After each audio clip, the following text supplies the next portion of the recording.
Visitas al paraíso. A veces, aunque sea refractario a decálogos, manifiestos y cartillas, me gusta ceder al cuestionario que entre otros se hizo a sí mismo el siempre lúcido W. H. Auden en su legendario libro La mano del teñidor. De ñapa, aparte de ser el gran lírico que fue, el poeta de York tenía tiempo para ser anglicano. A uno ciertamente limitado, le resulta un tanto exótico esto, de naturaleza aparentemente contradictoria. Ser feligrés de una iglesia arcaizante y a la vez estar en rebelión contra una poesía del mismo tono. Una razón de más por la que este gran poeta y ensayista pusiera en cuestión una doble condición moral. Toda autobiografía lleva implícita dos personajes. Un Don Quijote, el yo, y un Sancho Panza, el sí mismo, solía decir. Digo lo anterior porque el libro de Seuxis Vargas goza de una dualidad autobiográfica y, si se quiere, sería mejor llamarla autorreferencial. Intento de manera apretada aplicar a su poesía algunas de las preguntas que Auden se formula al leer a un poeta. Por ejemplo, la idea que se tiene acerca del paraíso. Yo diría que el paraíso, no obstante dos severas objeciones, una de William Blake, que señalaba que no hay paraíso sin serpientes, y otra de Luis Vidales, que no extrañaba un sitio de donde lo echan a uno, posiblemente esté resguardado en algunos rincones secretos de la memoria.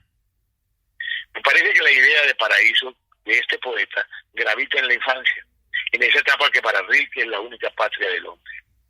Yo diría que sí, que fuera de la infancia lo demás es exilio, expulsión del asombro, cercenamiento de sentidos, asilo en el centro de la madurez que entrega frutos a punto de podrirse.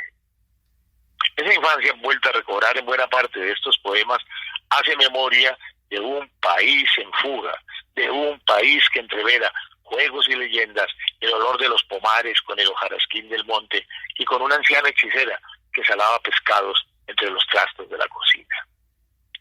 El poeta colombiano le dice de manera más clara: mi poesía es la infancia, los caracoles dormidos escuchando la lluvia, las melancólicas crisálidas colgadas como hamacas en mitad de la noche. Mi poesía es la infancia escondida en los armarios buscando refugio al dolor de estar vivo entre las balas.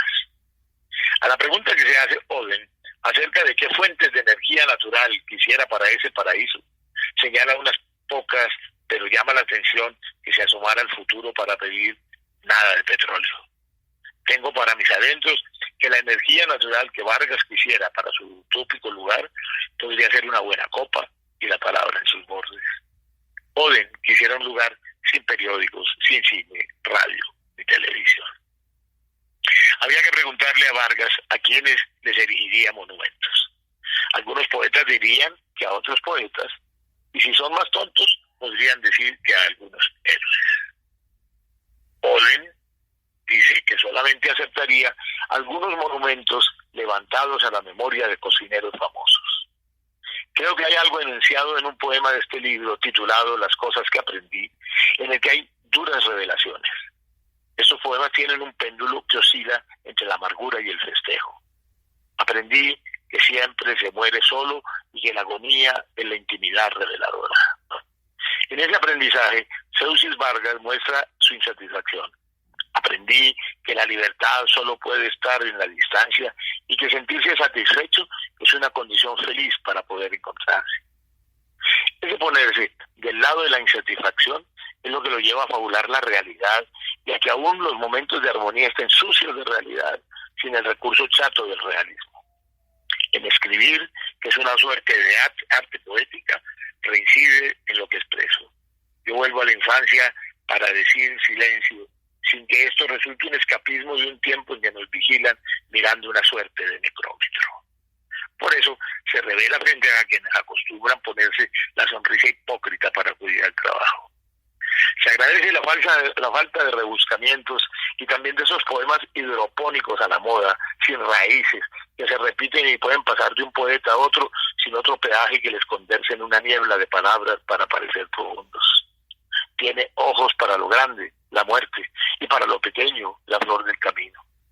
La infancia volátil como un soplo en el diente de león, esa pequeña planta sin heráldica que en otros lados llaman panadero y que solo aprecian los dueños de herbolarios y los hierbateros, y que el poeta quisiera verlo nacer en un resquicio de su tumba.